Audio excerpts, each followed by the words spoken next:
Hey y'all, Greg Silverman here. Come learn with me. Got the beautiful Rio de Janeiro in the background. Never been on my bucket list. I'd love to go. Okay, addressing 3 questions about emotional intelligence. A lot of people talking about emotional intelligence today, and I equate it with somewhat with mass psychology, how people think in masses. Key points: ability-based emotional intelligence can be assessed using objective tests. The 4 dimensions of ability-based EQ are similar to, but different from, the 4 emotional intelligence skills.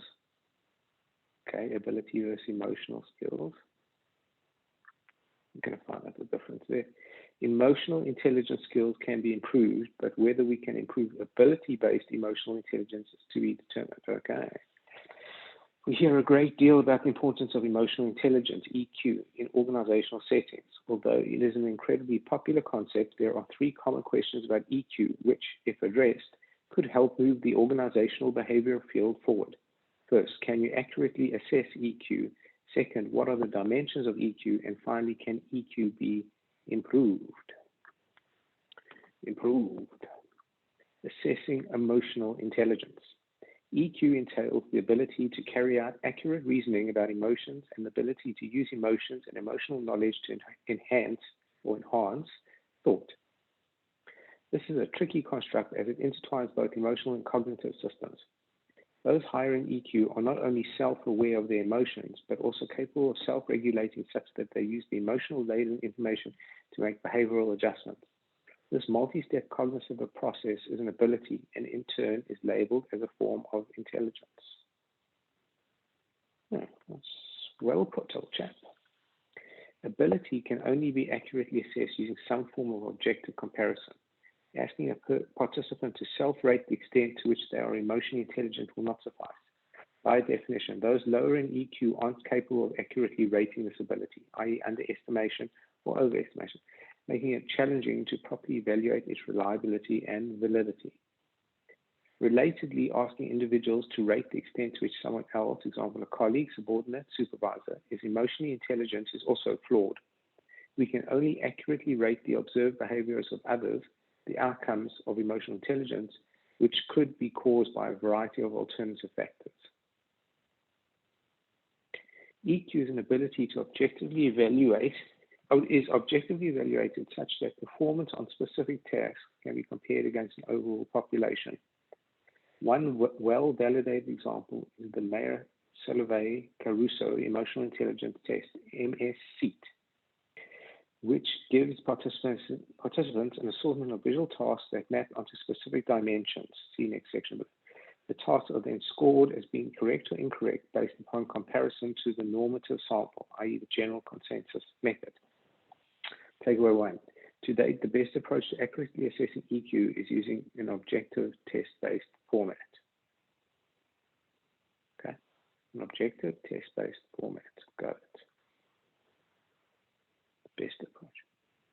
The dimensions of emotional intelligence. There are 2 primary EQ frameworks circulating in the infosphere. The first, created by Mayer and Salovey, identifies 4 dimensions, also referred to as facets or branches of EQ as an ability. These 4 dimensions include perceiving emotions, facilitating thought, understanding emotions, and managing emotions. Let's go through that again. Perceiving emotions, facilitating thought, understanding emotions, and managing emotions.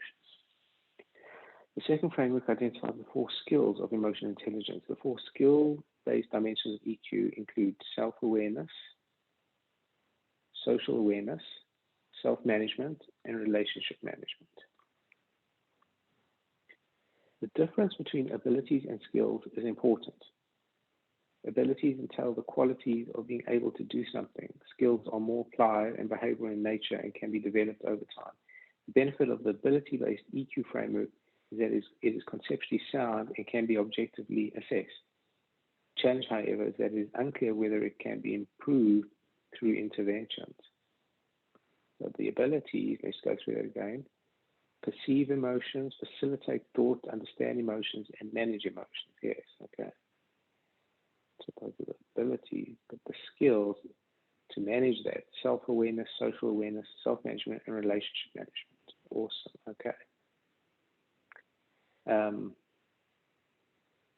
The benefit of the skill-based EQ framework is that it is more behavioral in nature, making, I'm over here.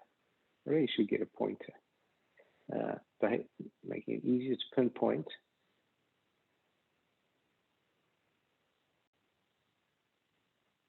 The benefit of the skill-based EQ framework is that it is more behavioral in nature, making it easier to pinpoint certain activities that might influence future cognitions and or behaviors. The challenge here is that its conceptualization is less clear. Cognitive and behavioral manifestations of an emotional and cognitive context, and in turn might be confounded with alternative constructs. Deep stuff. The 4 dimensions of ability-based emotional intelligence. Perceiving emotion. Ability to identify emotion in self and others. This dimension is fundamental to the remaining dimensions, as it entails self-awareness and other awareness of emotions that can inform self-regulatory capacities. Facilitating thought. Ability to understand how emotions can be used to communicate information and in turn use that understanding in ways that are context appropriate. This dimension addresses the idea that it is not enough to be aware of emotions, we must also understand what they mean and how they manifest in unique situations. Understanding emotion. It was all, okay. Hard to implement these. You need the tool to implement, right? That's what we're after. Understanding emotions. Ability to comprehend how emotions combine and transition and to understand the meaning of such combination and transition. This dimension acknowledges that emotions are multifaceted and fleeing, and that some individuals are more adept at understanding these complexities. Managing emotions, the ability to regulate how one's emotions surface during interactions with others.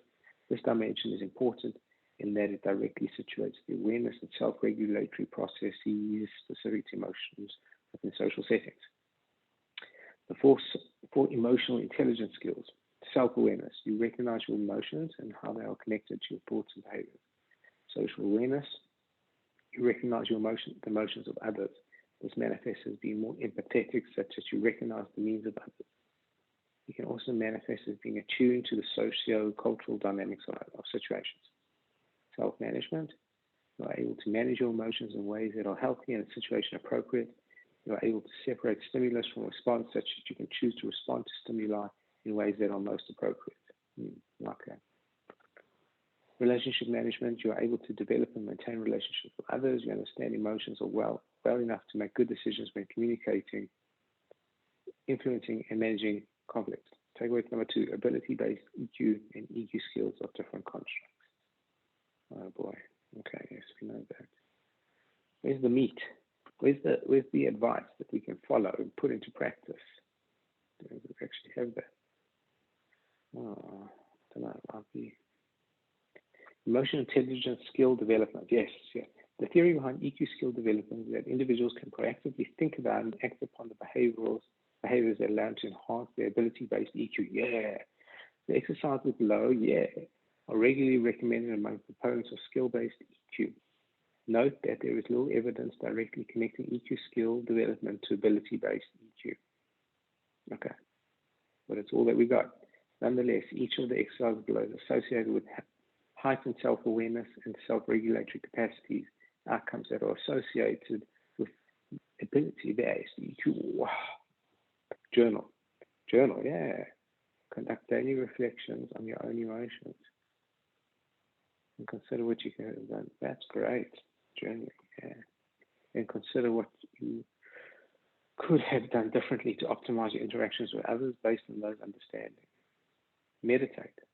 Activities such as mindfulness meditation have proven to help individuals become more aware of their emotions. Additionally, such activities are thought to help individuals create more space between stimulus and their response, which increases the likelihood of having an appropriate response. Yeah, one thing, not in this article, that I think we featured on another article I read somewhere, the way to practice EQ really comes down to one thing and one thing only, and that is wait. Seriously, wait. Just take a pause and wait. The longer you can hold back an emotional response, the higher your EQ. Kind of simple if you can practice that. And I've been trying, not always successfully, but just wait. 360-degree assessment. Solicit feedback from peers, supervisors, and subordinates on your strengths and opportunities for improvement. This will help ensure you fully understand whether you are successfully navigating the socio-cultural norms. Okay. So solicit feedback from peers, supervisors, and subordinates on your strengths and yeah, that's something worth doing. Do we do it? No, so not. Create opportunities for external feedback. Consider enrolling in a leadership certificate program or signing up for leadership executive coaching. High-quality instructors, facilitators, and coaches can apply evidence-based approaches to deepen your self-reflective capacities.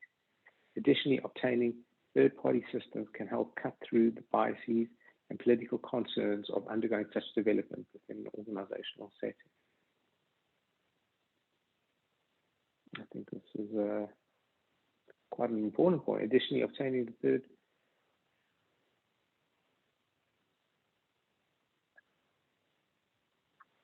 sounds like the sale of a service, but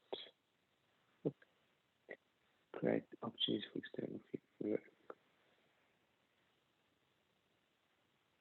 Okay, no. Rightio. Barely done, son. Takeaway 3, participating in EQ skills development is likely to increase some of the correlates of ability-based EQ.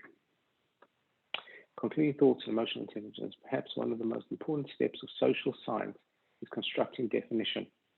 Things get messy when conceptualization is loose and dimensionality is unclear. My hope is that this article helps clarify some of the most common questions about EQ, and in doing so, helps future researchers and practitioners make sound decisions for advancing their initiatives. All right. Thank you, Scott Dust, PhD, from May 6th. A month ago. Okay, well, you guys like this. I hope you've learned something. Always trying to learn something from something, right? Take care. GS. Out.